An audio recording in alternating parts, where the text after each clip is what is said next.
Critical hit Punch All Nazis takes place in the early days of World War II and combines high adventure with cosmic horror.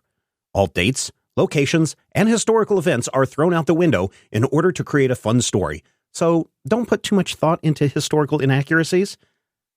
All accents are done poorly, but with love, and no disrespect is intended.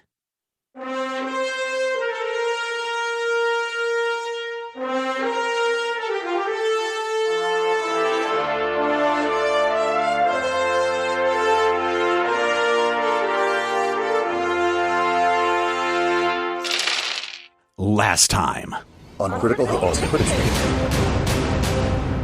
Aren't you already dressed like a gentleman cat burglar? Yes, but as rubbery and as baggy and loose as their skin is, it's pretty tough. oh, just kind of give him a big hug. I was like, glad to see you're all right. Yes, let's go help your friends. Man, that's one thing I can't stand about the catacombs, man. It's all the ghouls.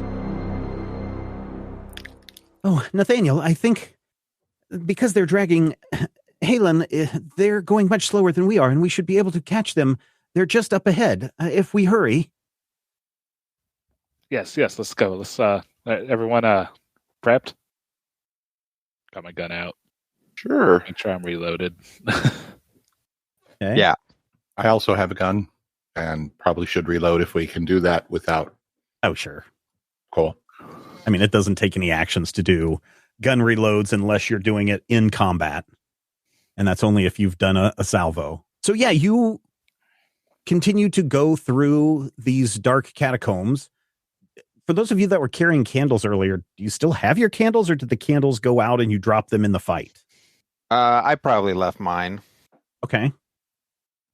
So it's a little darker, but you can still kind of make your way out. The two of you still have flashlights if you still have your flashlights, Valentino. Yeah, I believe so. Okay. Even if they were probably dropped in the fight, probably picked them back up and ran that on. weird musty smell that came from the previous chamber that you were at, with all the mushrooms and the homeless man. It just seems to get more and more pungent as you move through these corridors. You can still see graffiti on the walls here and there. Some of it is graffiti that you would recognize in a language or symbols that you would recognize. But there are others that you don't recognize at all or don't make any sense at all. And if everyone would quickly give me a will plus resilience difficulty 1. Ha. Okay. So you get 1. So that adds a momentum back to your pool. No, Carlos does not. Okay. Brian does. Matthew. Why did Carlos needs to roll another die. Yay! There you go. Oh, there you go. A 1. And Doc gets 1 success. So, yeah, these strange markings do kind of give you a little bit of creepiness, but you're probably more wrapped up in trying to find Halen than to worry about what's writing on the wall. Apparently Cthulhu Roy was here. Yes. Up ahead, you start to see a glow, a light coming up ahead, and it's getting brighter as you move closer and closer until finally you enter a really large chamber. This chamber is lit by torches that circle the room, and carved into the room at equal intervals are these niches where there are coffins. Around the room, you can see bones and skulls. They're all lit by the eerie torchlight. Moving through the chamber are Mr. Montauk and Mr. Dienstock, along with a third man. He is of average height. He's got a little bit of a paunch. He's got a very thin mustache. All three are dressed in black, wearing long black leather trench coats and hats. Mr. Dienstock is tall and broad shoulders. He's a big, beefy, strong man. And Mr. Montauk is a little bit shorter, but he is very thin and slender.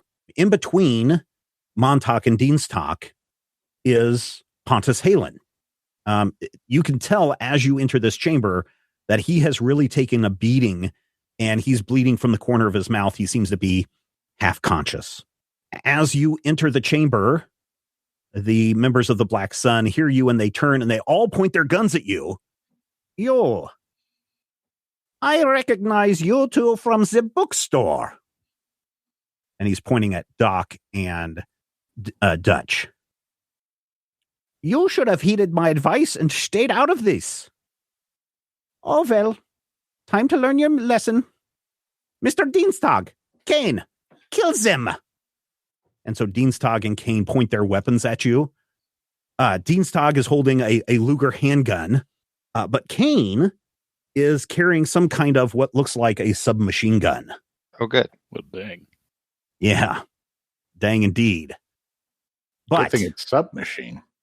But before anyone can fire their weapons, the chamber gets super cold as a chill sweeps the room. And from the coffins emerge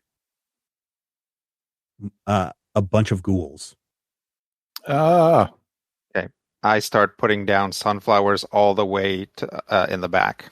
we definitely need to get some of those walnuts up front. Walnuts, yep. Yeah. First sunflowers in the back, then walnuts up front, then Yep. then some pea shooters. Yes. There's only one ghoul that's very close to us, and then a few on a couple rows past, and then just a mass of them, a swath of them throughout Yep. the rest of the chamber. So everybody, these ghouls are even scarier than the ones that you saw before. They've got the gnarled limbs, they've got pallid skin, glowing red eyes that kind of poke out through the darkness. They got fangs and fangly teeth all in their mouths, and you can see them dripping with saliva or bits and pieces of, I don't know, their last meal. Ew. Maybe you found out where the homeless man's dog went to. Oh no. The ones that are coming, those are the ones that are just coming out of the coffin. Even more emerge as you enter this chamber from the south. Even more are emerging from this west hallway and one from the north hallway. And some of them are hissing a little bit. Who knows with a ghoul, but I would say that they look like they have hunger in their eyes. How do the Nazis react to them? They are kind of surprised as well. So everybody roll a will plus resilience D1 because of the horror of seeing these ghouls again. Okay.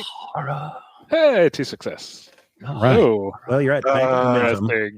Oh no. You got it.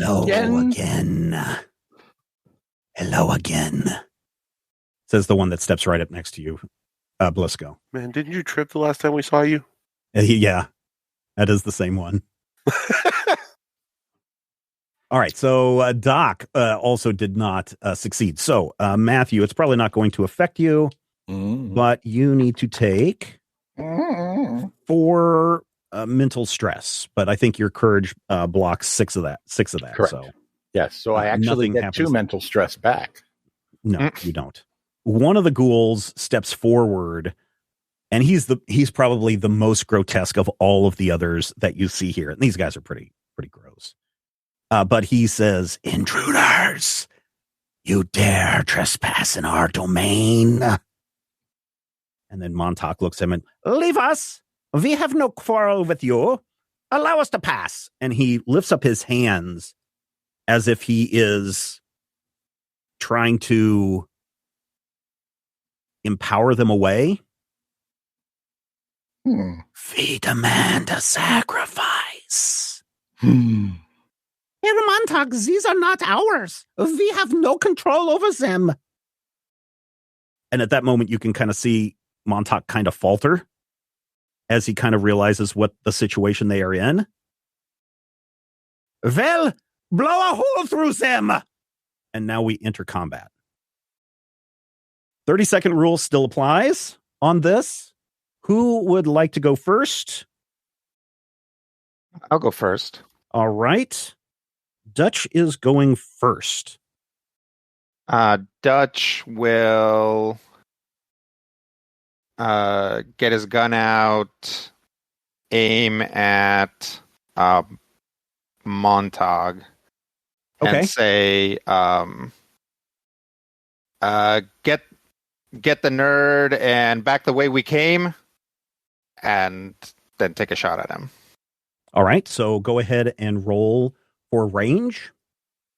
This is a difficulty of 2. So is coordination and fighting, right? Yep, coordination and fighting. If you have any insight, which you do, you can add that since you have handguns. 1 success and a complication, but I would like to re-roll that complication. With my using... Okay, Mhm. So yes, make sure you declare aim first before you go into the... But yeah. Oh, did you? Okay. Yeah. Okay, go ahead. Another success. All right, so 2 successes, roll for damage, 4d, 4 dice for damage. Okay, and I'll add 1 for my insight bonus. 3. So 3. Plus an effect, I guess, if that does anything. Yeah, you didn't declare declare a salvo or anything, so no on that. So he has, let me just double check here. It hits his jacket, but doesn't appear to hit him. Okay.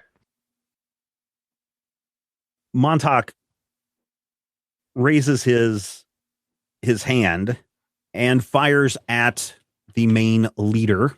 This bolt of dark energy shoots from his hand at the zombie that was screaming about demanding a sacrifice.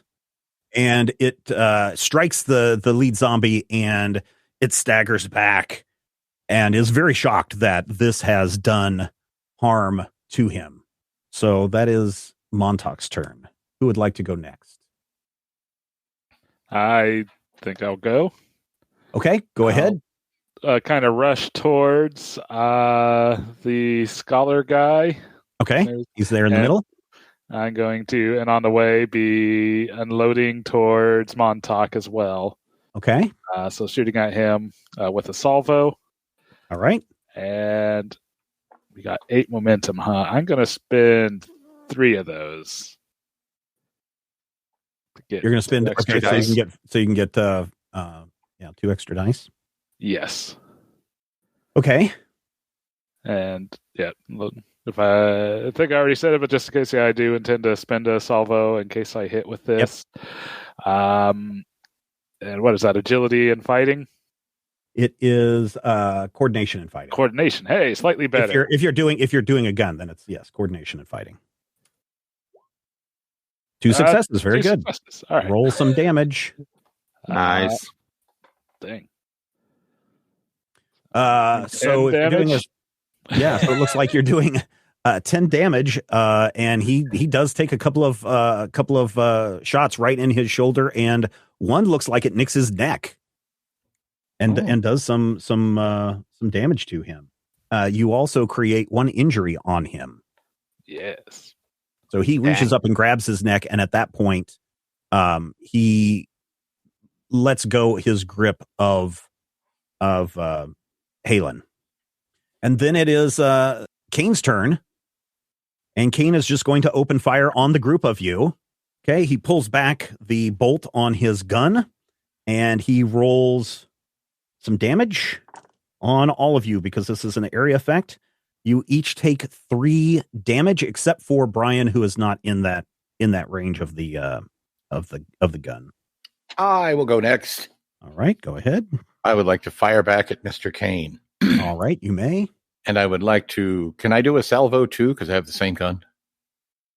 You can, sure. Can I spend a momentum? No, you don't have to... you don't have to spend a momentum to do a salvo. What you're spending is a salvo. Got it. You are spending one of your ammunition clips.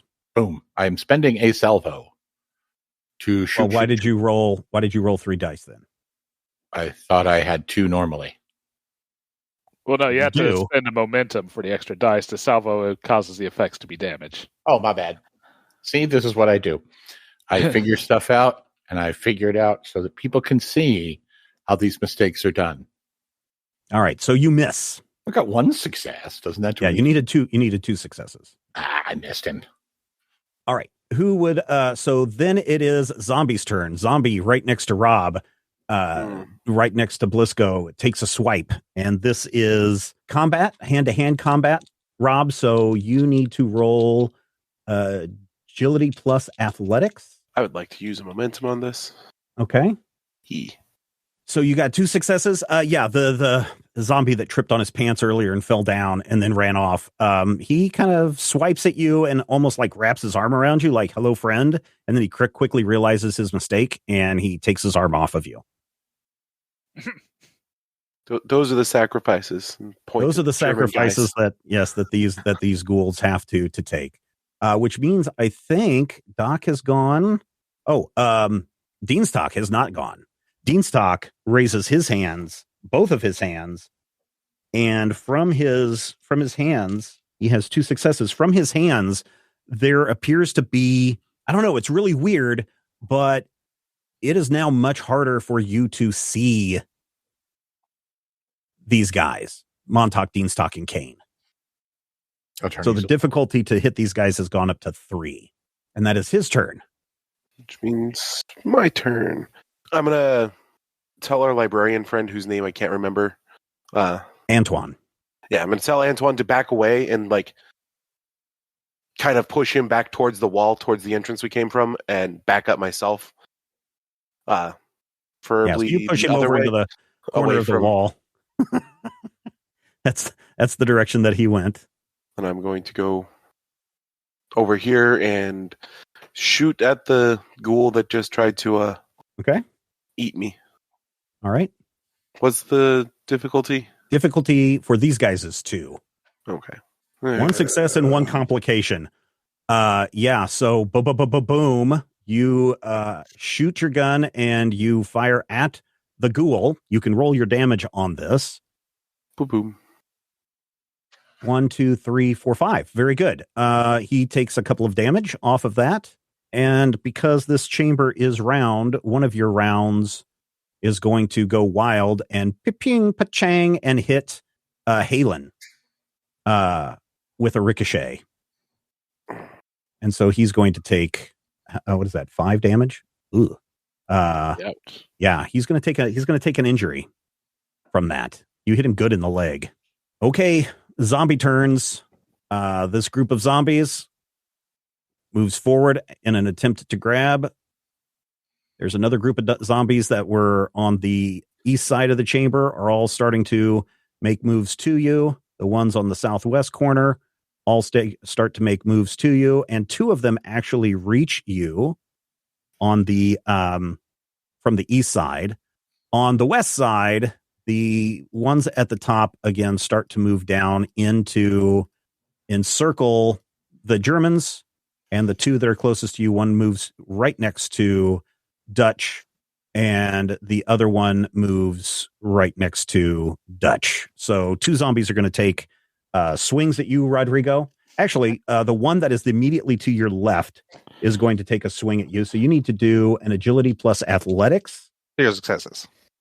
0 successes. Okay. It only had 1 success. So again, it's going to miss you. The other one is going to stare at you very intently. And so ghouls obviously inspire a lot of fear. And so they can make a mental attack. 2 successes on that. And that will be 3 mental stress from the one that is standing right in front of you. Can I soak one of those with my courage? Yes, if you have courage, always soak one of those. Okay. There's no piercing on these. The one that is next to Doc is going to take a swing. And so, Matthew, you need to roll an agility plus athletics to defend. Okay. And I'm rolling 2, yes? Yes. Mm-hmm. Always roll 1? 2. Yeah, difficulty 1. Oh, you got 2 successes. So good. He misses you. And then this other one that is rushed over, not the trippy one, Blisco, is also going to do an attack on you. I thought we left the trippy guy in the last chamber. You know, he ran off. He found his way back. Yeah, the trippy guy ran off. The guy who was tripping is, I believe. I see what you're saying. Yeah. Oh, I got your back, Brian. I got your back. Thank you. I see what silliness we're up to here. Yep. Oh, tracks. 0 successes. Well, this one does swing at you for 1 damage, 1 physical damage. But then at the at 1 damage, but then he says, meat, I need meat. And that is, I think, all of the ones that are in attack range of you guys. The rest have moved in. Montauk says, enough of this nonsense. You want an offering? Here. And he shoves Kane towards this group of zombies over here. And in the process of being shoved, Kane drops his gun. Right, it's going to be right here, 2 squares away from Valentino. From Valentino, or 2 squares away from Montauk, or Deanstalk, actually. And also, as he is pushed, you see an envelope fall out of his pocket and on the floor, also next to the gun. The ghouls instantly swarm on Kane, and he is down, and he is trying to crawl madly at back to his gun. And they are grabbing him. One of them bites his leg and he screams, and he's still trying to crawl towards his gun. Rosendaspa! And the ghouls grab him and they just start ripping him apart, limb from limb, guts being torn out, spilling on the floor. You hear his screams as these ghouls make off down the passageway with Kane. Ew. Yeah. So how many ghouls did we lose there for? About half of them. Okay, so more. Yeah. Oh yeah, there's probably 8, I think, that got away in that to go feast. And unfortunately, because of this now opening, Montag and Dienstag run away, are able to make their way to the north and escape out of the room. We hope we never see you again. Yeah, we don't want to see you no more. Okay. You are now all in a room with ghouls. Halen is slumped on the floor, kind of out of it. And we are at the top of the round. So who would like to go next? I mean, I think I need to grab that gun. Okay. So you're going to make a move for that gun. So you pick it up, and I will tell you what this gun is. This is not the exact gun, but it's the FG-42, which is a German submachine gun. It has a medium range. Its salvo is a stun effect. It is inaccurate, so there's a good chance that if you roll an 18 through 20 that you're going to miss. But it also has 5 damage dice instead of 4 damage dice.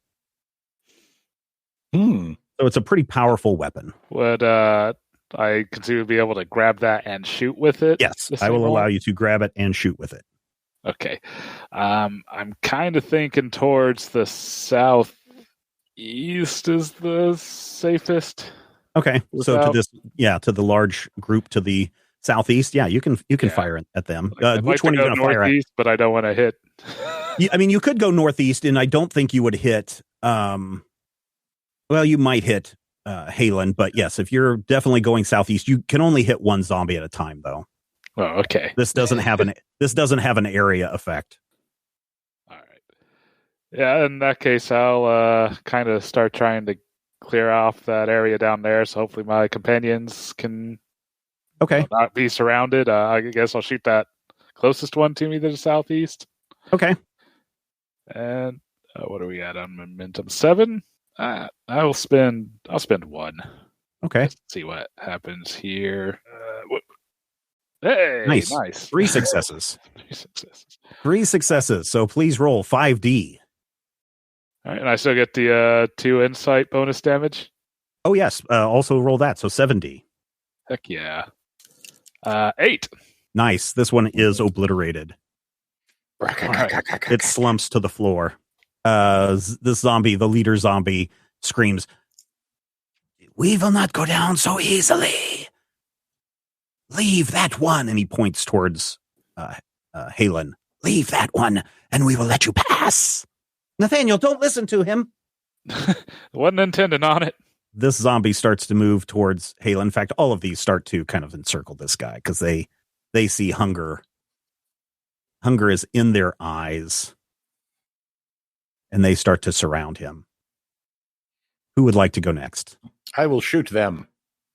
All right. Which one are you going to shoot? Which one is right here? Who's right here? Which one? That's the one you're going to shoot at? Okay. This, yeah. Okay. I'm going to shoot him, and I would like to use a monumentum, if I may. You can, if you like. Now, since I declared a salvo last time, does that mean I am continuing to salvo, or do I have to continue? Nope. You have to do a whole new declaration of a salvo. All right. I'm going to try it without a salvo and see what happens. Okay. Without a salvo. Okay. I got a success. You got one success. You needed 2 successes on this. So you miss. Bat guano. The zombie right next to you tries to instill some fear into you. So if you will roll will plus resilience D2. Okay. I mean, what's the worst that could happen? I'll go more insane. Yeah, you could. I could. Oh, you got 2 successes. Very good. No, I did not. I'm sorry. I did 22 instead of 11. Well, I mean, it's still below 11. 10. So yeah. Yeah, you got 2 successes. So you succeed, and this one next to you tries to strike an intimidating pose. Valentino, you hear Antoine say, "Nathaniel, throw me your lighter." All right. Come my next turn, I'll totally do that. You can do it now as part of his turn. Yeah, sure. Well, okay, here and coming. I lob it up. It's a nice, it's a really nice, fine lighter, and so it's got some heft to it. So it's not like it's going to catch a breeze or some ghoul is going to reach up and grab it out of the air. But Nathaniel catches it, and he picks up a piece of bone off the floor, like a leg bone or something that has some, I guess, fabric that has kind of turned greasy with age. And he lights the torch on fire, and he shoves the torch at the ghoul that is right next to Dutch. "Take this, you foul fiend!" And nice. And nice. Okay, the ghoul catches on fire and starts to burn. And it's like, oh, fire bad, and starts smacking the fire all over him as he spins away from Dutch. In the process, because he is standing right next to this other ghoul, the flame spreads to the other ghoul as well, and he takes much more damage. So there are 2 ghouls on fire in front of you. Who would like to go next? I'll go next. Go ahead, Dutch. Dutch is going to run over to, or try to get as close as possible to the injured scholar guy. Okay, all right. You're just going to try to make a mad dash around him?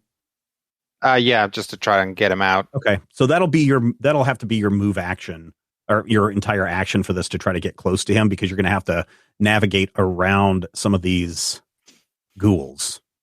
Okay. So as I run past Valentino, I'll say, "Grab that envelope." Okay. Alrighty. Are you going to grab anything else as you're making your way? Because it looks like, and everybody should have control of your character, it looks like you're going to have to go this way and then up this way to grab him. You're going to have to go west and then I can't go through. northeast. I can't go through dock space. Yes, that's going to cause some. I mean, your difficulty is going to have to go up to a D2 on this move. So you'll need to what roll. Am I rolling? You need to roll an agility plus athletics to get around these guys for a D2. Well, that is something I'm very bad at. But okay, there's plenty of momentum. So yeah, and you can also give me threat. Spend. Let me see if I got something that can help me. Nope. Yep, I'll spend 3 momentum. Okay. To get 2 dice. 3 successes. So you get 1 momentum back, and you are able to make it up to. You're able to make it to Halen.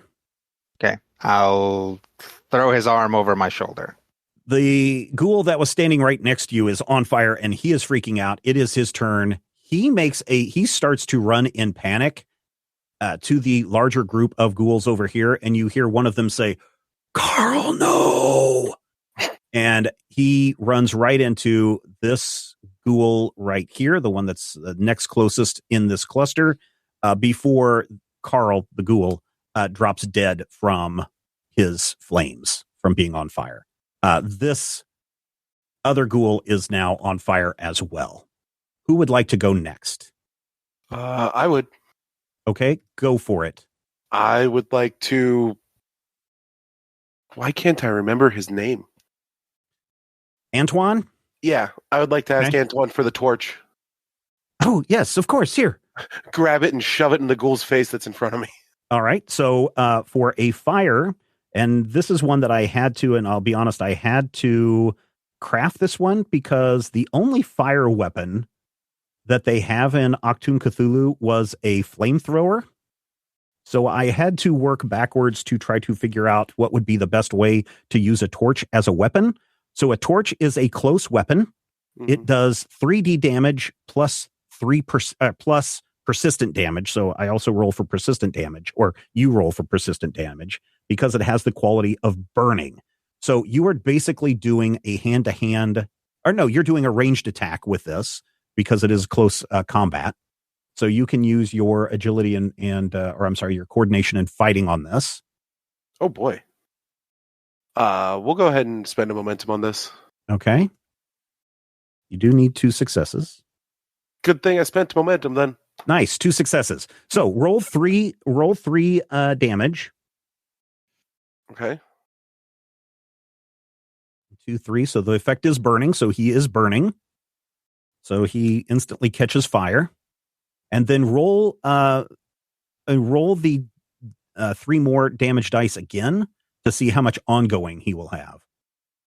Okay. So at the start of his turn, which is now, he will take 4 damage off of that. And where do you shove that torch? You shove it like right in his face or in his Yeah, gut? Or I'm shoving it straight in his face. The other two seem to not like the fire immediately, so like, I want him to know fire is here. yes. So you shove that torch right in his face, and his head erupts in a ball of flame, and it is so intense and so hot that the head bursts and it drops dead. Oh, The answer is fire, guys. Oh, no problem. I'm sorry, I forgot your name, but good job. All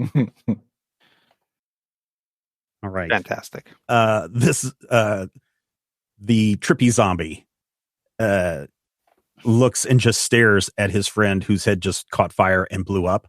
And he just stares at you, Blisco, in disbelief. So much so that, you know, when you literally hear your jaw dropped open from shock, this one's jaw drops open and it continues to drop to the floor.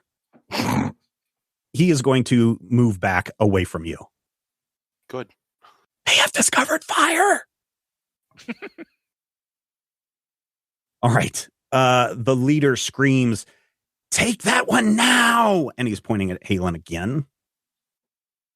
And this ghoul right here grabs Halen. So let's see, Rodrigo, I need you to do the agility plus athletics defense roll on this. Okay. And you basically have control of this character now. Okay, let me. I'll spend a momentum on it. Okay. You have 2 momentum left. 2 successes. 2 successes. Very good. He only had 1 success. So you beat him. He is not able to grab. So if you want, you can move this guy forward 1. Let me make sure that you have control of him. Rodrigo has control of him. And Rodrigo, you should have control of your character, by the way, too. Yeah. Okay. So that is that ghoul's turn. I'm just going to grab... Dutch, it is your turn. I think you're the last one to go in this round, right? Yeah. Okay. I will pull the guy down south. If I can, I'll shoot at something, but you know, the main focus is I think the main focus is going to be another move action, so you're going to need the agility plus agility plus athletics. But I'm so bad at those. I know, right? You have 2 momentum left that you can use. There's also threat that you can give me. Yeah, let me just take 1 momentum for this. Okay. 2 successes. Nice. You can make it as far as the entrance to where Antoine is down here. Okay. No. Dinner. These 3 try to move forward and get closer to Valentino. One of them, this ghoul right here, the one that's technically closest to Valentino, looks at him and gives him a scary eye glare.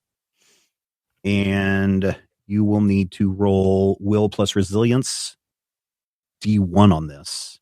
All right.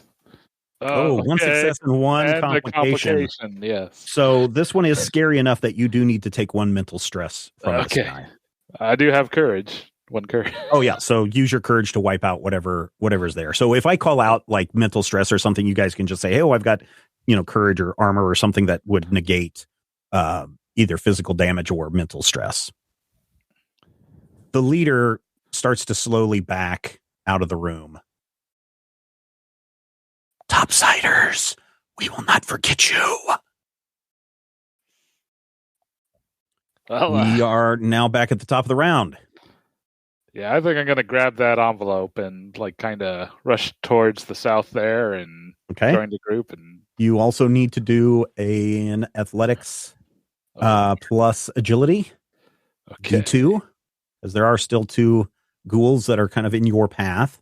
Oh boy, that's like about the worst thing that I could have to roll. Let's see. Oh gosh, we only got 1 momentum. You can give me threat too, so don't forget that.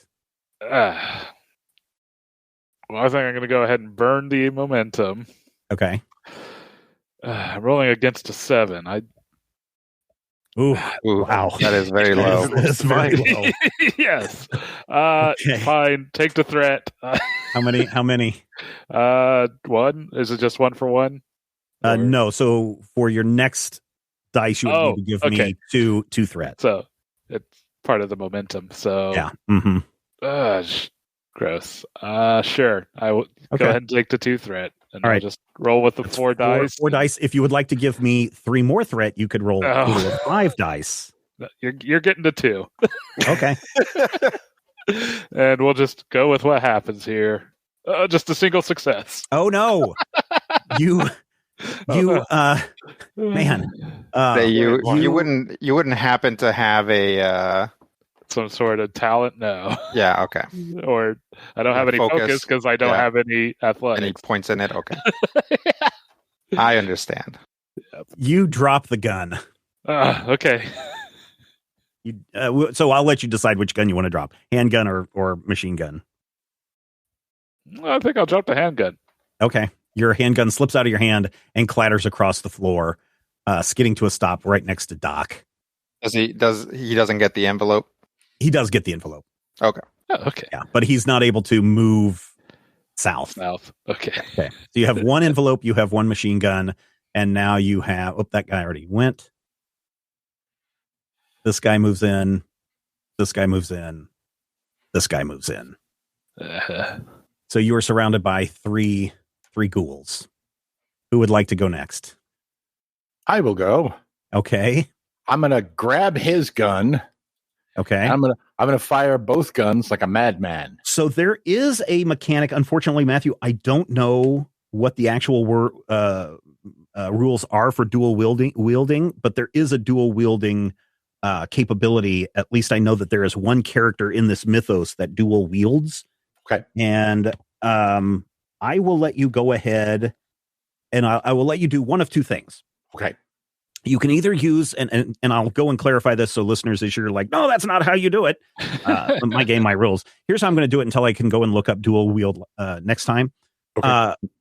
You can either use, because the difficulty is still D2, you can either use the 2 guns to lower the difficulty to 1. Okay. Or you can leave the difficulty at 2, at 2, right. But you will only be able to roll a maximum of 5 5 die or 6 dice instead of 8 dice for the two guns. So I could, and we don't have any momentum currently. No, you have no momentum. I think I will try and lower that difficulty and just fire at will, or try not to kill anyone that we want to have with us, and see if I can drive back some of the ghouls with I know which ones. proverbial hail. Do I have to pick one specifically? Yeah, there's not an area effect on these. Where am I? Am I here? You are there. There's one like right in my face. Yes, I would probably attack that one. I'm going to go swing bada. All right, so I'm doing the regular 2 dice, but success of 1. Yep. Scrapow. Oh, yeah, 1 success. Well, you're right on the edge of that, aren't you? All right, so you may roll 6 dice for damage. That is just about as close to disaster. Well, I mean, he's literally right in my face. All right, so you rolled 6 dice. Okay, so you did 4. You shot him 4 times. Mm-hmm. Unfortunately, bullets, as you have seen, are not super effective against the ghouls. You do strike it, though, but it is still kind of standing and looking at you. Mm. All right, next time, light the bullets on fire. Got it. The silly zombie, the trippy zombie. Ghoul. The trippy ghoul runs all the way back to the back of the chamber. And these two start to move down towards you. Who is next? I'll go next if that's okay. Yep. I'm going to basically shove the academic I have into the other academic and be like, get him out of here. Okay. And then save Nathaniel, please. He's surrounded by ghouls. I'm going. Okay, so here's what I want to do. Okay. Dutch has a flask. Yeah. He's gonna probably stick some amount of his new tie into the flask. Okay. And then light it on fire. Okay. And then throw it into the ghoul mob, hopefully not directly. Show me where you want it to land. Here. Okay. So this will be an area effect. So if it goes off, you will be able to hit everybody within a 2 square radius. So you can potentially hit Valentino as well. You will need to do a coordination. Yeah, it's a ranged attack. So just do a coordination plus fighting. Okay. With your thrown weapon. It'll be still a D2. I would like to negotiate a truth. Okay. Because I'm a jack of all. No, this is the truth that's on this me. is one of your truths. Okay, one of your talents. Okay. Yeah. Well, no, it's just the truth. Because I'm a jack of all trades, I managed to make a pretty decent and aerodynamic Molotov cocktail, lowering the difficulty by 1.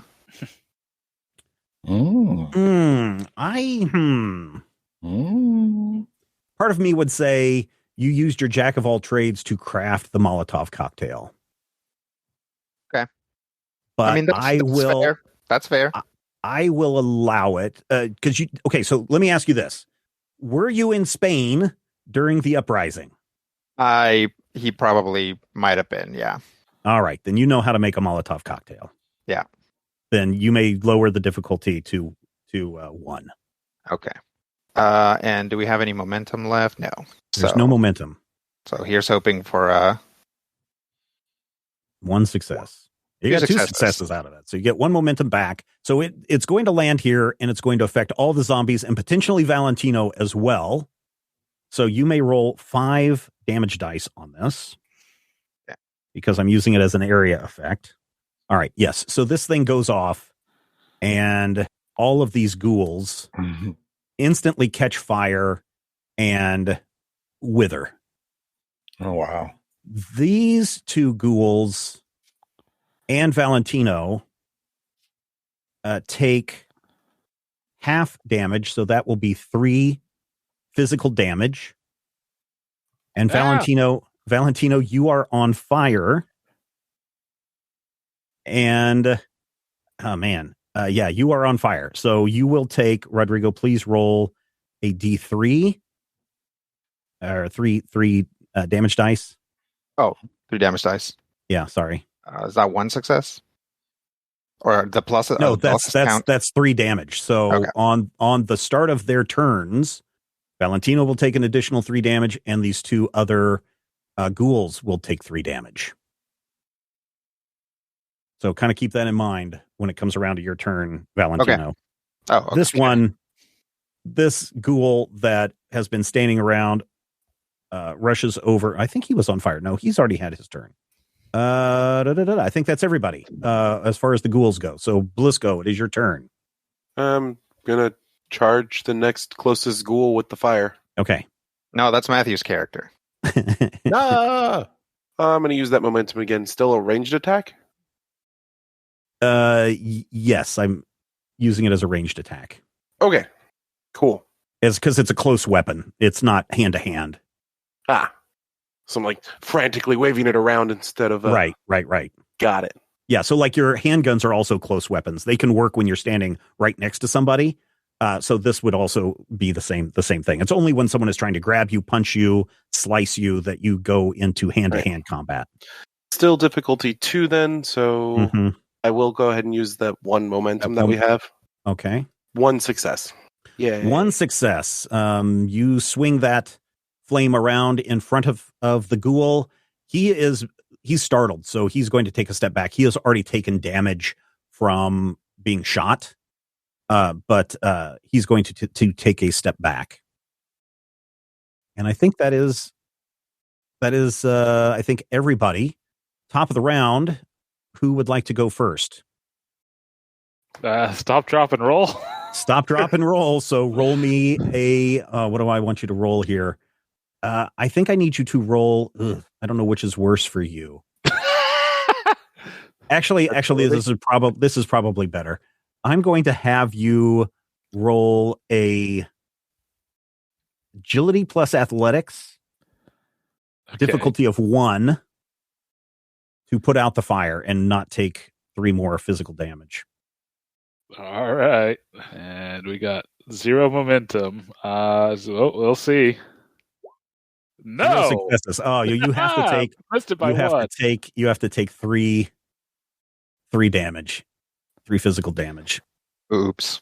Yeah, I'm rolling on the ground, screaming while on fire. Yes, and you kind of hear one of the ghouls snicker at this right before he blows up. Ah! And the one right behind him also blows up. So you are no longer surrounded by on fire ghouls, but you are dropping and rolling on the ground. Fire. And if the combat doesn't end before your next turn, you will take another 3 physical damage. So those are those 2 ghouls' turns. The leader ghoul escapes. The tripping ghoul escapes. And so now there are 1, 2, 3, 4, 5, 6 ghouls. Of the remaining 6 ghouls, 2 of them have heavy damage. In fact, the one that has been standing over here away from Doc, the one to the west, it's his turn, and he takes his damage and dies. Oh, good. This one at the very top. Oh, man, I've been forgetting to take screen capture, so sorry, dear listeners. What happens when you're trying to do 15 things at once. Yep. The one that is at the top is going to rush towards Valentino because what's better than raw flesh? Barbecued flesh. Mm-hmm. And he loves him some barbecue. He's one of them southern ghouls. One of them southern ghouls that's somehow in France. Oh, yes. Yeah. He does. Yes, he is from New Orleans. Cajun ghoul. Yeah, I tell you what, that's one. That's one good southern boy. You fried them Valentino just now. Who would like to go next? Okay, can I whoosh over there and somehow grab a bit of Valentino's flaming attire and use it to light the ghoul on fire before? Probably not, but I did say that this room, there are lit torches all around this room. Can I grab a torch and light him on fire? You can grab a torch and run over and try to light him on fire. I would like to do that. What would I like to do that?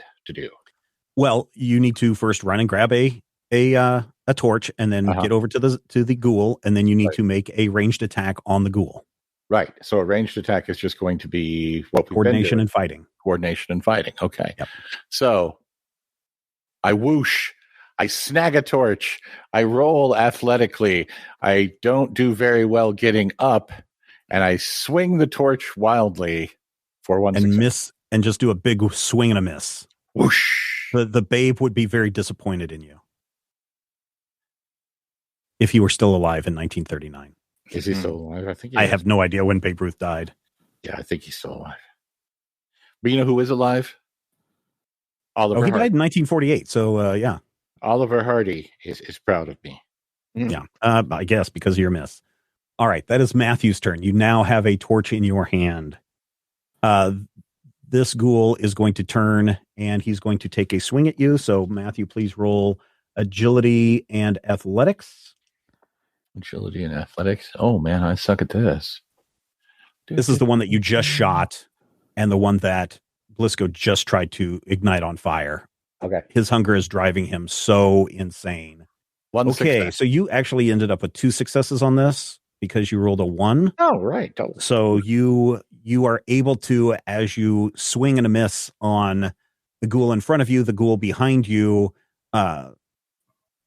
dodges out of the way as he's trying to lunge at you to get away from the torch, and he is not able to attack you that way. Oh, good. Okay, let's go. I'm going to position myself, and I'm going to come up here because I assume I would need to roll to get any further than that and try and get. Yes. I mean, you could throw a torch at him if you wanted, but then you wouldn't have a torch. Then I wouldn't have a torch anymore. Yeah. And poke at not the one that just jabbed Doc, but the other guy. Okay. But so remember, this is the one that is just now tried to attack Doc. That ghoul has been shot multiple times. This one that is to your right is one of them fresh ghouls.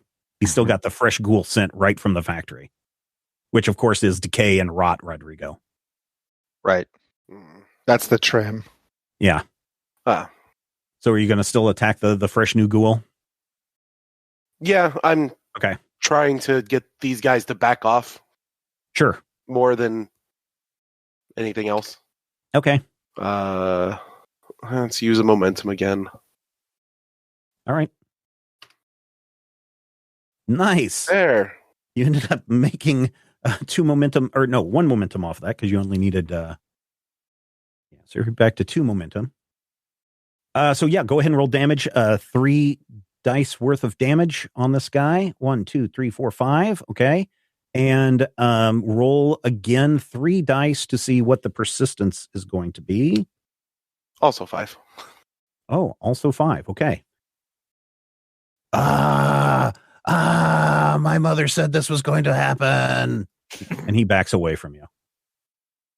This one, the way to have fun. Son. I know, right? This one is still very much has the scent of blood from Dr. Halen and rushes down to him and is going to take a swing. So Rodrigo, if you would, agility plus athletics.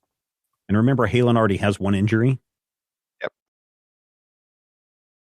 How many injuries do you have? How much, I should say, Brian, how much stress total do you have? 6. Ooh, okay. You are going to have an injury from this.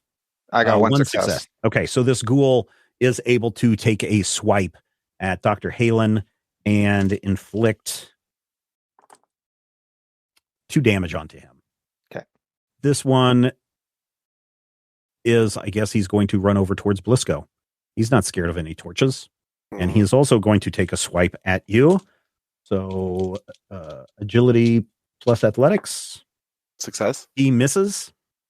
Yay. And we are now at Dutch's turn. Yes. You are surrounded by a ghoul and 2 academics. Right. I will once again say, "Get him out of here," and shove him at the other guy.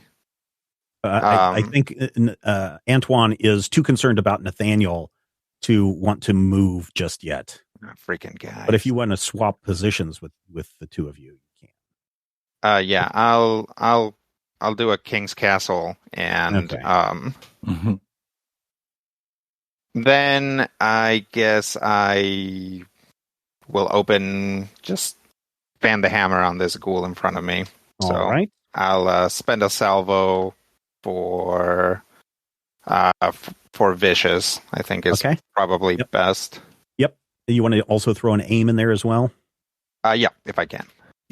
Going to spend a momentum? 13. Do we have momentum You have two. available? Yep. Yeah, I'll spend one. Okay. See if we can just get this guy out of the way. No, we can't. Ooh, I just got one success. Yeah. You fanned your gun at him, and it was just one of those weird things that just pass right by. I mean, I'm sure a lot of his organs are Yes, missing or hanging out. useless. Or don't matter. Yeah. You hear Antoine scream, "No, Nathaniel!" Valentino, would you like to roll for put myself out of fire? Yeah. I'll go ahead and spend the last momentum to try Okay. to juice this roll, because one success. We'll count it. You are going to have to take an injury, though. You are badly burned on your arm. Your arm is badly burned. Now, the doc can heal this later, but he can't do it in combat. Yep. All right, Doc. Okay, this ghoul right in front of you is going to take a swing at Valentino. And so, Brian, if you would, well, never mind. Those are both misses. Okay, good. Yeah. So, all right, who would like to go next? Anyways, I'll go. The ghoul in front of me is on fire. Yes, he is. Well, the ghoul that is right next to Doc is not on fire, but he is badly damaged. Okay. I'm going to try and deal with that one now, because the one in front of me is on fire. All right. Boo. One success. Yeah, no good. But it is enough to scare him and move him away. All right. This one that is right next to you, though, will take he's going to stare at you. He's going to open his mouth and roar at you. I don't like the sound of that. Yeah. So you will need to do a will plus resilience D1. No, that's not as bad as I thought it was. Haha! Oh, good. 3 Two successes. Oh, 3 successes. Great. He roars at you, but I think at this point you are not worried at all about these things, and their intimidation and scare tactics are not going to do anything. Brendan Fraser and the Mummy and roar back. Yeah, there you go. All right, who would like to go next? Have I gone yet? No, you have not. Oh, okay. I want to set one of these guys on fire. I have yet to set one on fire. How are you going to do that? I am going to hit it with the torch in my hand. Okay. Go for it. I'm going to find the most flammable part of its body, and I'm going to go. So which one are you going to? So tell me which one you're going to hit. There's one right in front of you and one to your back left. If it means I get to re-roll, it'll be the one. No, it's this guy right here. Okay, go for it. The one who's basically on top of us. I rolled 1 success. You needed 2. You swing and a miss once more. Matthew, do you not have, let's see, you don't have any bonuses in fighting, do you? No, I have bonus damage. No. But I don't have any bonuses to fight. Swing and a miss. This one that Bug Eater lit on fire earlier, this ghoul crashes and burns into a smoking heap along with the rest of his compatriots. This room is quickly filling up with smoke from the rotting remains of ghouls that have been lit on fire. And who would like to go next? I think the only one person is Dutch. Yep, I'll try to shoot the guy in front of me again. Try to open up this path. Salvo and aim? Salvo and aimed, and no momentum on the. Well, I'll spend 1 momentum since we have 2. All right. That's that movie with like Kurt Russell and Sylvester Stallone. Salvo and aim. Yep. Nice. 2 successes and a complication. I'd like to reroll the complication. Very good. For another success. And does it matter? 2 successes because you have handguns, right? Yep. So That then gives you 3 momentum total, I think.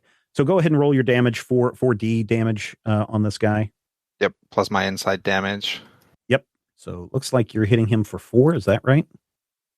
Because you did salvo? Yeah. Yeah, Right? 4 vicious, yeah.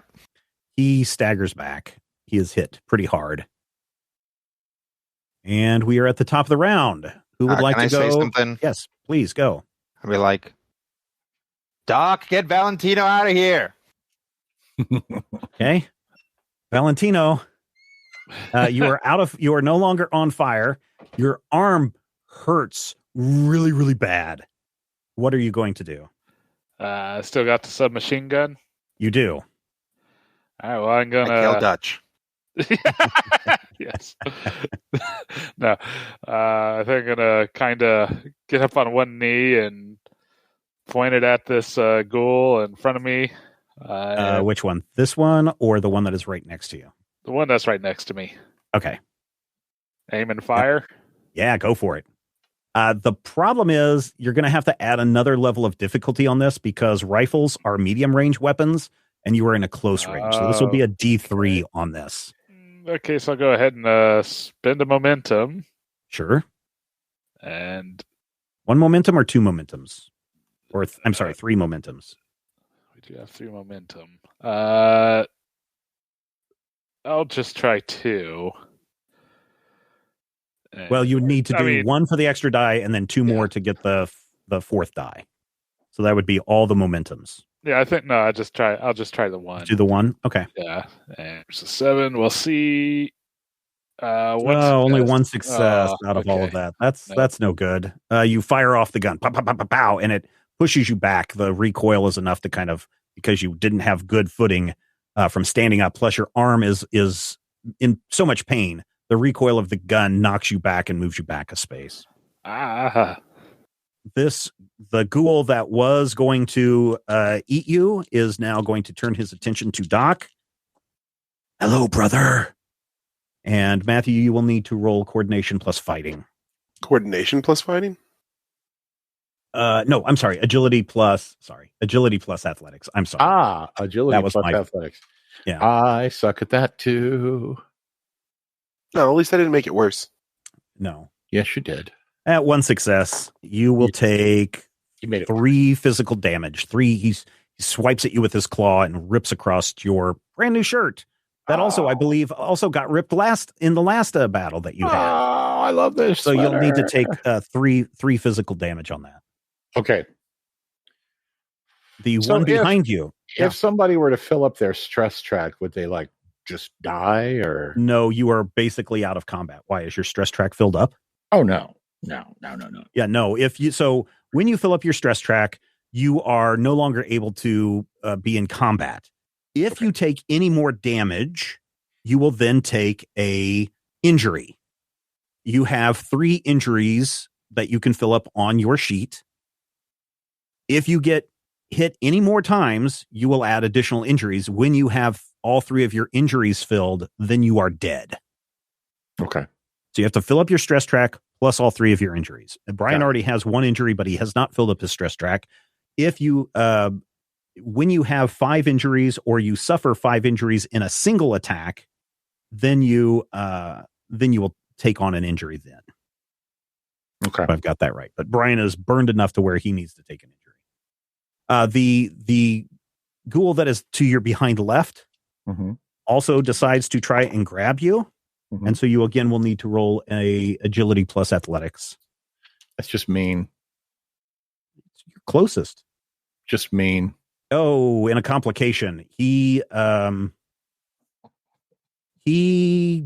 grabs you. He starts helping Doc because he looks like him. Yeah, you are grabbed, which means you need to try to break free at the start of your turn. Okay. So you can't do anything but try to break free. So let's see. We had Doc went, right? No. The only one that's gone so far is Valentino. Mm-hmm. So and then go ahead. So you can try to break free. Break free. You will need to do an athletics plus brawn. Oh, good God. Can I buy a momentum? you have 2 momentums. You may use 1 momentum if you would like to get 3. You only have to do a D1 on this. So, but as I look, you are what? Brawn is 7. Yeah, and athletics is nothing. So you have to do a 7. Yeah. I think this would be a good time to burn a monument. I really do. All right. Skabam! 2 successes. 2 successes. So you do break free. You do break free. And you can have that is your action, unfortunately. Dang it. Blisco, the ghoul right next to you, tries to swing at you. Oh boy. Okay. 0 successes. You need to take I don't wanna. 2 physical stress. He also rakes his claws at you. Actually, this one bites you on the shoulder, but it does hurt, but he mostly gets some of your fantastic jacket that you bought earlier. Oh. Thankfully, it's a wool jacket. It's a little bit thicker because the haberdashery owner knew that winter was coming, and he wanted to make sure that you were wearing a proper coat for the chilly weather. So this one's a little bit thicker, and so you don't take a whole lot of damage. I guess I'll shoot the one closest to me again. Okay. Same deal, but I won't spend momentum this time, Okay. I think. All right. Aim and salvo. So this will be your last salvo. You'll have to do a whole reload round next. Yeah. And I will, because these guys have armor. So if I don't spend it, then I don't think anything's going to get through. So yeah, I'll spend it for vicious. I don't think armor piercing is better than vicious, or like they're literally no. It's like vicious is better because then all the effects are damage, right? Like right. Armor piercing means that you ignore 1 point of damage for each effect that you roll. Right, and so I would probably go with damage and effects for that to work. Right. So yeah, so I'll go with vicious. For 2 successes. Very good. You may roll damage. Do my handguns do anything with? Oh, it has to be like a 2 for me to get 3 extra. For extra damage? No. So yeah. So now you need to roll your 4Ds. Yeah. And whatever your effects. I meant you know how the focus. Adds to it. So it has to be a 2, or like it has to be a 2. For me to get anything more from that. Okay. Right, exactly. Okay. Sorry, okay. I misunderstood what you were talking about. Yeah, sorry, I didn't phrase it particularly well. Yeah. This guy's dead. You blow a big old hole through him, and you can see Blisco on the other side, who just kind of turns and waves at you before it crumples down onto the ground. Nice. Very good. There are this one that is next to Blisco is like, no, thank you, and makes a hasty retreat. Oh, good. Still on fire, I assume. Yes, no, that one I don't think was ever on fire. No, that's the one that I got. That's why I decided to ignore after the last attack. Oh, I had set him on fire. It's like, all right. No. They're the one that you had set on fire had moved back, and he crumbled into a heap and died. This is another tasty There's one. so many of these guys. Yeah, there are a lot of them. The suggestion, and I had to go to another book that just came out from Odysseus to figure out how many, quote unquote, how many would make a good encounter with ghouls, and it said 3 to 4 per player. Mm-hmm. All right, let's see. That was Dutch. And Matthew has gone.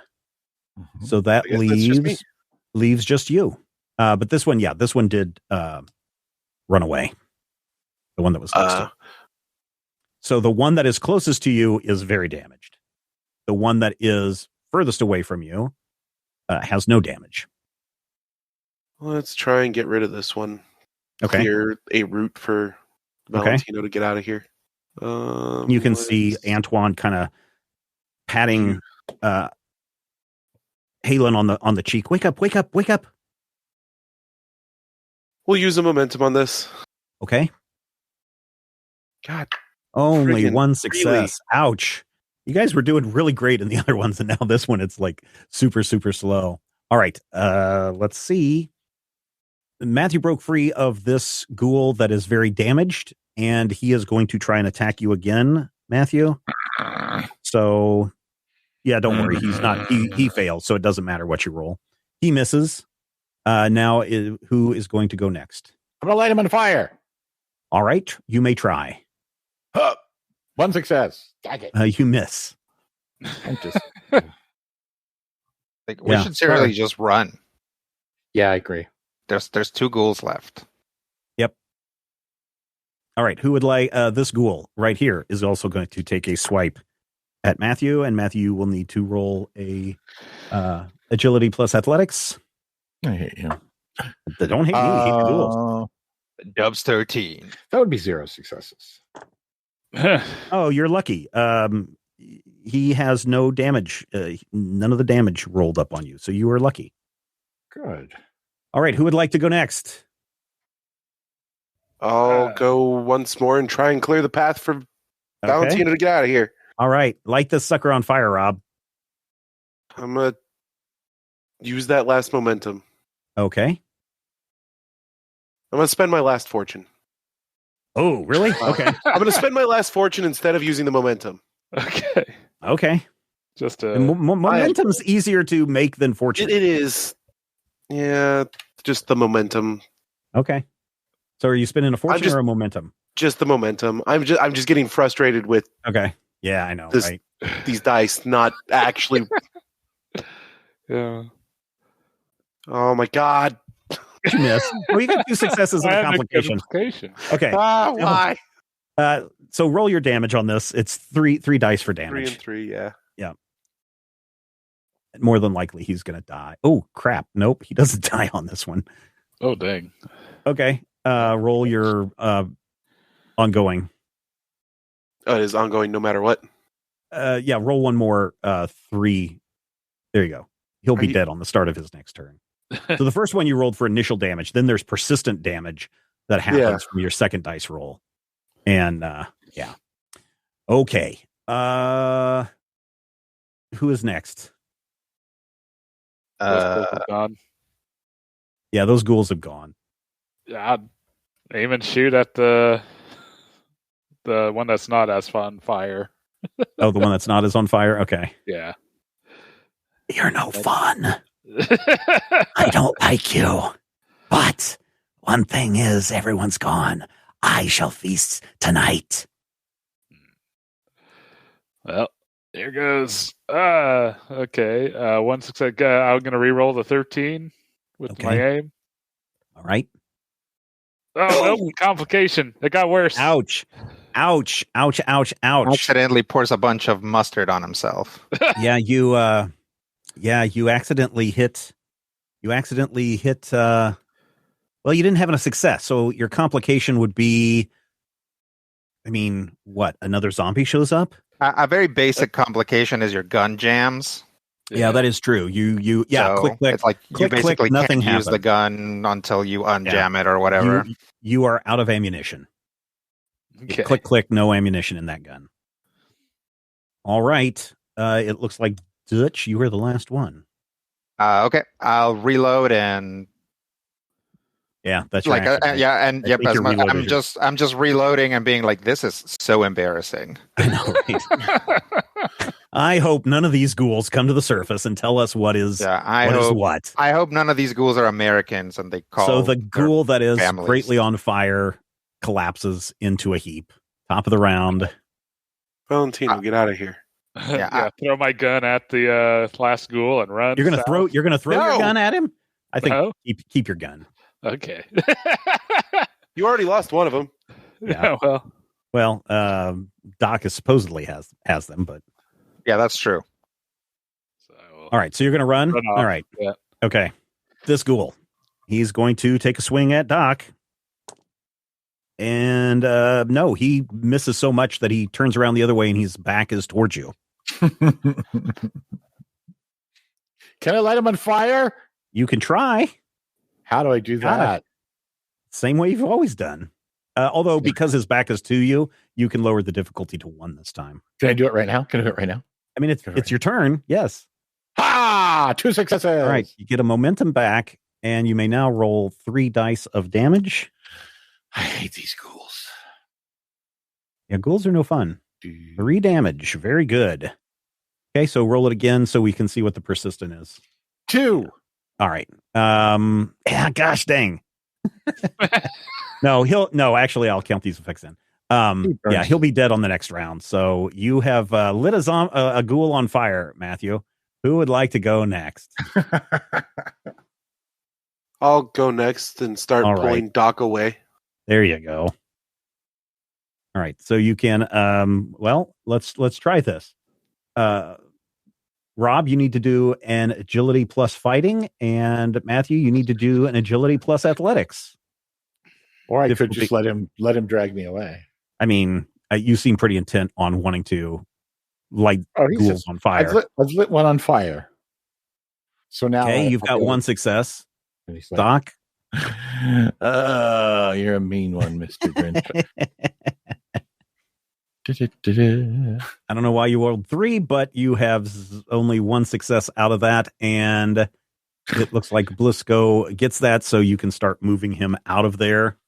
Okay. As you all start to, and you're running down back the south hallway back towards the library. Mm-hmm. Yeah. Okay. As you start to run out of the chamber, the ghoul attempts to follow you, but he stumbles and he burns. And if anybody looks back, all you see are corpses all over this chamber, all on fire, where heads exploded from gunshots, but it's just mass carnage as you exit the arena of carnage. I guess that's what I'm going to call it. The arena of carnage. Job well done. Job done. Yeah. I don't know if I would say it's well done. Well, they're definitely well done. I think I'm well those done. ghouls are well done. Yeah. Yes. The only one that's well done is Valentino. All right. So you make your way back through the catacombs. You pass the chamber where the homeless man was screaming and crying, my dog. And you keep moving back towards the library. Antoine seems very concerned that Nathaniel's arm is very badly burned. Is there something you can do? Is there something any of you can do? Yes. I can patch him up with all of my patchery. Okay, so you can do a stabilize on him. Mm-hmm. So that is a D2. You need to roll a 15 or less. Coordination and medicine. I know what I'm doing. 2 successes. 2 successes. Very good. So you're able to very quickly do a in the field treatment. You probably have a salve or an ointment that you can use rub. My talent? What is your talent? I have a talent that says when I successfully stabilize an ally, I can spend 2 momentum to immediately treat 1 physical injury. Except that you only have 1 momentum. That's a good question. Brian, are you injured enough to where giving Steven a threat? He's got an injury. So anytime you can clear an injury is a good thing. That's what I'm thinking. I feel like, honestly, clearing that injury may be worth giving you a threat, even if it means, that we're suddenly pelted by a collapsing catacombs. Well, way to go. Ruin my surprise there. Stress track left. You have how much? I got almost half my stress track left. Well, you'll be able to clear that eventually, but the injury sticks around until you have an extended time to heal on this. So you may do this, Matthew, if you like, to use your, what is it, lifesaver or medic? Medic. Okay, go ahead.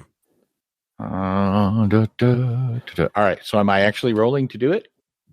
I believe so. Read what it says. When you successfully stabilize an ally, you may spend 2 momentum in order to immediately treat 1 physical injury the ally has suffered. All right, so you may remove the burning horror that is on your arm. I happen to have some salve that is really good for this. Okay. It's made of aloe and Velveeta cheese. Okay, so it says here under scars, sometimes injuries do not heal properly. There are complications with surgery, or injuries are so bad that it changes a character's life forever.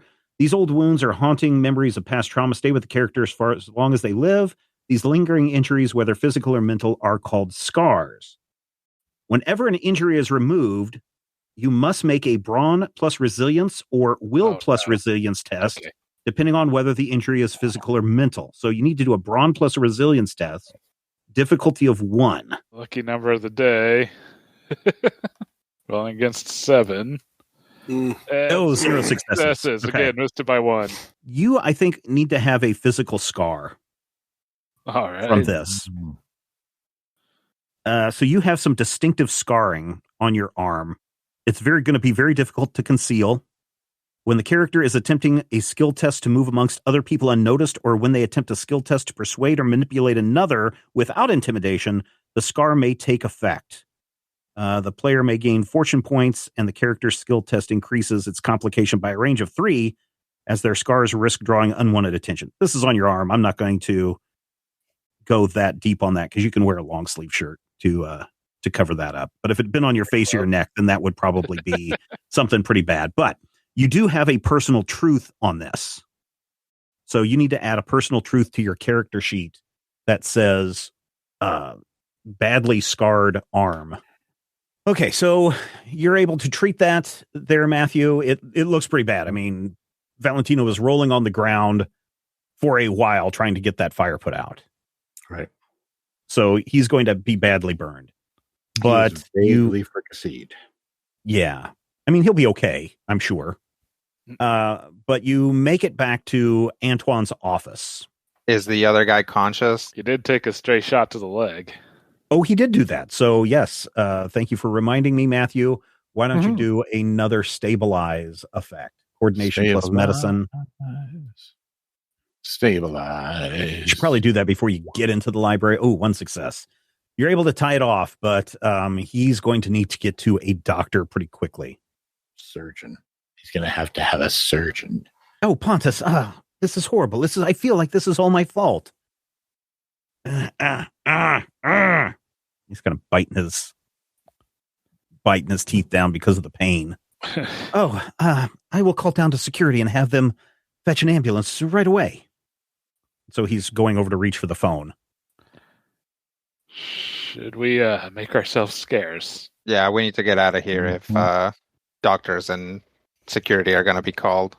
But just go down to his office and wait. Just wait. I have information that you need.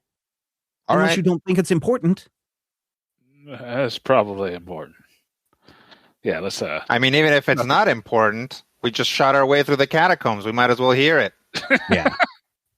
All right, so he quickly flows down to security and screams, "Oh, there's someone! There has been a break-in, and Pontus is injured very badly. Can you please call an ambulance?" And you guys can go and wait in Pontus's office. Very soon, ambulances show up. The security are poking around in the office, wanting to know why there's these marks on the floor. Asking questions about who, came in and shot Pontus, and in his best effort, Antoine is describing Dienstag and Montag. Mm-hmm. And, the security guard is saying, yes, the ambulance people arrive and they are able to cart Pontus off. And they're like, patting Antoine on the shoulder. Very good job on this tourniquet. If you had not, putting a tourniquet on him, he would be dead at this point. And so they believe that he will live, but they cart him off to get him to the hospital as quickly as possible. There's a policeman around who seems vaguely interested in Germans, but he seems to be a little bit more, are you sure they were really Germans kind of guy? Mm-hmm. And, sure. Everybody's seeing Germans everywhere now. Yeah. Everybody wants to blame a German for all their woes. And, he files a report and leaves. All of this mess takes about an hour. The security guard, though, is telling the police there were these 4 guys that were poking around earlier. I would put them as suspects, too.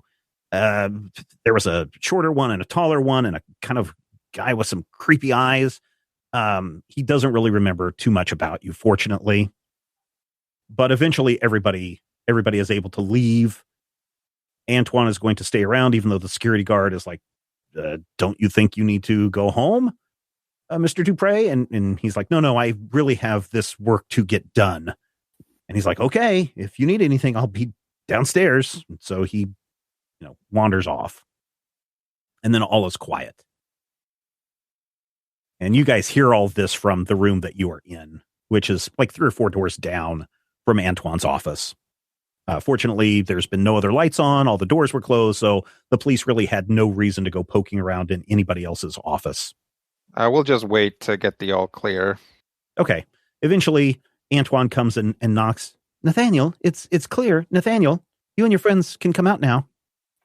Okay. Yep. Oh my goodness, that was quite an adventure. Yeah, as an experience. I have no idea what you are wrapped up in, but this seems very dangerous. I mean, I'm not sure what I'm wrapped up in either, but he ushers you all back into his office, and he pulls some alcohol off one of the desks and pours everybody a drink for anybody who needs a drink. Nathaniel, I think this will really help you. Thank you. I didn't get your name, but you appear to be the doctor. Thank you so much for helping Nathaniel. Oh, you're certainly with a yes. Welcome of course. And you Dutch. I want to apologize. Those 2 men, they took that rhyme that you wrote. They seemed very interested in it. Well, it's all right. I'm sure they would have gotten their hands on it eventually. I just feel terrible. That just puts us on much more of a block. Yes. We have to get this sorted out before they do. Yes. So speaking of, Pontus and I were looking at the riddle, and you were right, Nathaniel. The Great Pyramids, they do talk about because Pontus is our astronomy researcher. He has talked about how the belts of Orion aligned with the 3 Great Pyramids in Egypt. And so that part of the rhyme seems very, very spot on. So good job, Nathaniel. However, I don't think the Great Pyramids are your destination. No. Too much expedition and digging around has left very little of that site undiscovered. Pontus thinks that the pyramids are pointing to somewhere else. And I was actually in the stacks looking for some information when those Germans came in and attacked Pontus and took him off. I think I did find something. And he reaches over to again, this office is very, very messed up from the scuffle, but there is a map that he pulls out. And he says, I think that this might be it. There is an old legend of a place called the Forgotten City, or the Dead City, the City of the Dead.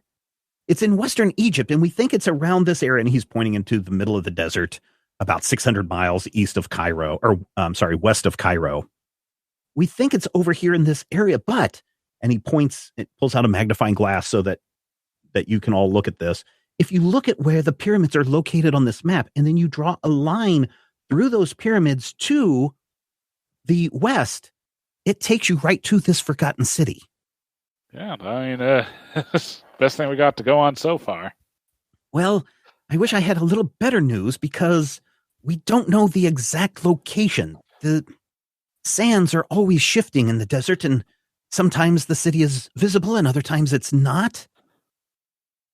You think this is something that locals would be able to find? There might be. In fact, I did find, when I was doing some other research, when we thought about the Forgotten City, I did find this diary entry from a Mr. Jacobs, dated March 1st, 1917. And he pulls out this clipping and he shows it to you. And it's across multiple days. Following reports of the reemergence of the Forgotten City, I took a small patrol to investigate. That's day 1. Then it's day 4. 3 days into the deeper wastes, and our compasses and navigation equipment have gone haywire. Day 5. We discovered the fabled city itself perched in the midst of a plateau which the night before had stood empty. On approach, though, Saunders, our resident mystic, fell into a deep sense of foreboding and began mumbling incoherently. Then she screamed, a most terrible sound, before sinking into a deep catatonic state. Day 6. Closer still, and the sky seemed to froth and foam like a pink sea. Strange, unsettling shapes swirled and eddied between those dark pillars, beckoning us, or warning us. I could not tell. Day 12. I'm not ashamed to say we beat a hasty and quite disorderly retreat. Saunders still hasn't woken up, and 2 of the unfortunate guides have gone blind. I would advise all to stay away. And that's all you have in this diary outtake about the Forgotten City. Oh, good. That probably means it's the right place to look. Yeah. If the horrors we yes. faced have anything to say about it. Well, if it's any worse than the ghouls, I fear for your safety. Well, I feel like ghouls have been more of a minor nuisance so far compared to some things we've faced. Oh, the Shoggoths, yes. Again, I don't think they were really Shoggoths, but okay, we'll go with that for now. Well, I could continue to research for this for you, Nathaniel, if you like. Yeah. If you anything you can find. Let's see. I guess he's already got contact with Project M or whatever. Department M. It's complicated, right? So Yeah. you can ask him if you should probably ask him. Okay. Yeah, so, you were referred to us as a contact. Oh, yes, I did receive a phone call a day or so ago from a British man who said that there would be some people here coming for research. He didn't say any names, so I was quite surprised that it was you that appeared. I see. And they didn't give you any means to contact back? No, they just asked us if we could help you out when you arrived. They did say that you might be able to pay me 50 monies, but it was only 50 monies. But knowing that it's you, Nathaniel, and knowing that what you have done to help Pontus and myself tonight, and because you and I are very close to one another, I would feel awful taking money from you and your friends. I mean, we're given a bit of a stipend. I think it'd be all right if we shared the wealth. But I don't know. Should we give him the number? The phone number to Section M? I think maybe what we should do is tell Section M that he is absolutely an asset and that his life has been placed in danger. And then hopefully they will communicate with him, tell him what they want him to do, etc. Yeah, good call. And okay. Otherwise, be real careful with the information you give out. Hopefully, they'll be able to pass us along anything else you find. Okay. Yes, I definitely. You have my number, right? Still? Yeah, absolutely. Okay, then. You look awful. It's been a long day. I can imagine. Maybe we should all just go home and get rest. Yeah, perhaps.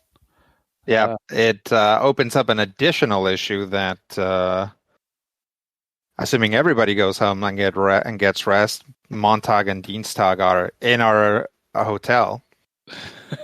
Are they, or did they run away? Yeah. I don't know. If there was only something that you guys might be able to find out about that. So are you guys going to head back to the hotel? Well, before we run off, maybe did that envelope survive all that? Oh, it did. Surprisingly, it did not burn in your burningness. It was actually in your other hand at the time. That's why you got burned so badly. You were protecting the envelope from the flames. I suppose. So you open up the letter. Yeah, we should probably check out whatever this is. Okay, so I'll probably have to give it to Dutch because I don't speak in the Dutch. Okay, so you open this up, and everybody gathers. You have to hold it underneath the lamplight on the desk, Rodrigo, for everybody to see it. Everybody crowds around, so everybody's like leaning in, looking over your shoulder. And this is translated. This is translated from German to Exart Reinhard Weissler, which you guys already know is the head of the Black Sun. This was a bit of information that you were told before. Subject: Operation Golden Eagle. My esteemed Exart Weissler of the Black Sun, A unique opportunity has arisen for the Reich. Clark Gable, the Hollywood icon, is currently in Paris, and I entrust you with a mission of capturing him. Your orders are simple. Assemble a skilled team of operatives with fluency in English and French. Infiltrate Paris under false identities, evading detection from the local authorities. Locate Gable and execute a swift, discreet abduction, ensuring his safety. Transport Gable to a secure location within the Reich for further instructions. In recognition for your achievement, a reward of 5,000 monies will be granted upon the successful completion of this mission. Act swiftly and precisely, for the success of Operation Golden Eagle shall demonstrate an undeniable power of the Reich. Heil Hitler! And it's got Hitler's signature there. All right. Well, this man was devoured by ghouls. Are we worried about his team still being active? I think we should be. All right. Let's go back to the hotel and see if we need to save Clark Gable. Okay. Antoine escorts you down to one of the main entrances. He pulls a key from his pocket, unlocks the chain so that you can go out the front door without being seen by the security guard. He tells you, he turns to Nathaniel, Nathaniel, I will need to go out the security entrance, so I'm going to lock up here, and then I'm going to go back to my apartment. Okay. And I hope to see you soon. If I can get away, that'd be nice. We got something else to look into now. I hope I can see you too soon as well. Okay, you two give a nice, warm, hugging embrace. Yes. Favoring Watch the arm, though. Yeah, watch that arm. Oh, I'm so sorry. I'm so sorry, Nathaniel. It's all right. It's nothing. It's nothing. The sweater seen better days. Oh, yes, and that looked like a new sweater, too. Yeah, well. It did look good on you. Easy come, easy go, I suppose. Yeah. Okay, well, be safe. Yes. Please keep in touch often so I know that you're okay. Yeah. Yes. Okay, and then he slowly closes the door, and you see him just taking his time, putting the chain back on as he watches you guys walk away. And it seems like he's waiting for you to go out of sight before he leaves. So you make it back to the hotel, and the eerie thing is, it is just striking midnight when you get back to the hotel, and there is an eerie fog that is starting to roll in. Oh, hello, gentlemen. Oh my, what has happened to you? Some wild parties here in Paris. Oh, I guess so. Not that I get invited to those parties. Well, you're too classy for them, I'm sure. Oh, thank you so much, sir. So, anything going on here? No, it's been very quiet, sir. Any oozne on the able gay entree? I have no idea what you're speaking. Yeah, he seems to just be rather bored, waiting for, potential guests to come in. I see you've made it back just in time. And he checks his watch and he winds it. In time for what? You may remember I did tell you to not be out after midnight in the fog. Right. Oh, yeah. Well, gentlemen, it looks like you need some rest, so I would encourage you to go and sleep well. Great, thank you. So you wander across the lobby, and you get into the elevator, and sure enough, there's Jimmy, the elevator operator that was there earlier. Oh, hello, boys. Oh, my, looks like you've had a night. Oh, yeah.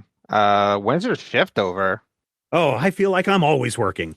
And as the elevator doors start to close, a hand reaches in, and the elevator door opens back up, and in walks Clark Gable. Oh, hello, boys. My, what has happened to you? Some kind of party. Yeah, something like It that. was. Hey, Jimmy, how's the elevator business? Oh, it's got its ups and downs, sir. That's a good one, Jimmy. I'm going to have to remember that. Are you ready to go to your room, Mr. Gable? Yes, I'm very tired. So you guys are in an elevator with Clark Gable. You guys do or say anything? Dutch probably would under normal circumstances, but he's like, I don't want to, he doesn't want to tip his hand. Okay. So The he's just gonna be like polite and be like, "Oh yes, like clearly recognizing who he is and maybe acting a little starstruck." Okay. Jimmy starts to close the elevator doors once again, and just before they close, another hand reaches in and the elevator doors open. And there are two very smartly dressed men with chiseled jaws, blonde hair. They probably both stand around 6 foot. One of them steps into the elevator and pulls out a gun and points it at Clark Gable. Mr. Gable, you will come with us. Shut the gate on his hand and be like, "Jimmy, put the lever." No, I don't know. I don't know if that would work. Before you guys, I don't know if you're all just tired from all the ghoulish action that you've encountered, but it seems like you're all kind of shocked to be standing there and to have this happen right there in front of you. But before any of you can do something, there's a gunshot and the German's head just kind of explodes. And that gunshot comes from Jimmy, who's holding a gun. And Gable looks at Jimmy and says, "Damn it, Jimmy. I thought they were going to come for me, but just not right now." And then he turns to the group of you and he says, "Listen, there are some Germans that are, for some reason, wanting to drag me off to Germany, and I need to get out of here." And he looks at you guys. He can see one of you carrying a machine gun. Any chance you guys might be able to get me to the airport? Absolutely. Sure. You do this and I'll get you anywhere you need to go. Well, Anywhere? Anywhere you need to go. I have to hold you to that. Critical Hit Punch Hall Nazis is a production of Major Spoilers Entertainment and was produced and edited by me, Steven Schleicher. If you would like to get a behind-the-scenes making of this episode, be sure to check out the GM Roundtable Octoon Cthulhu Edition at our Patreon page, patreon.com/Major Spoilers. Each week I discuss my plans for the upcoming game session, and Dr. Brad Will is there to share his reactions and advice on how to be a better game master. I will warn you, though, there are spoilers galore in every installment of the GM Roundtable Octoon Cthulhu Edition. So, if you don't like spoilers and don't want to know what I am planning next, don't listen to these episodes. Though, I will say, if you do listen, you'll be able to see how and where the players throw a wrench into my plans, and you're also going to have greater insight into the world that's being built into this campaign. This week we didn't have any named NPCs, so no shoutouts to our associate producers this week, but next week we'll feature a lot of surprises, and more than a few of our wonderful patrons will become NPCs in this game. You want your name to appear as one of these NPCs in future episodes? All you need to do is become an associate producer at patreon.com/Major Spoilers. Don't forget, we want you to record yourself doing your best on Critical Hit and send it to us at podcast@majorspoilers.com, and your voice will join the growing chorus of fans just like Brian Brockman did this week. Again, you don't have to be a patron to send in your recording, and we hope you do it soon. Thanks again for listening, and here's hoping all of your dice rolls are critical hits.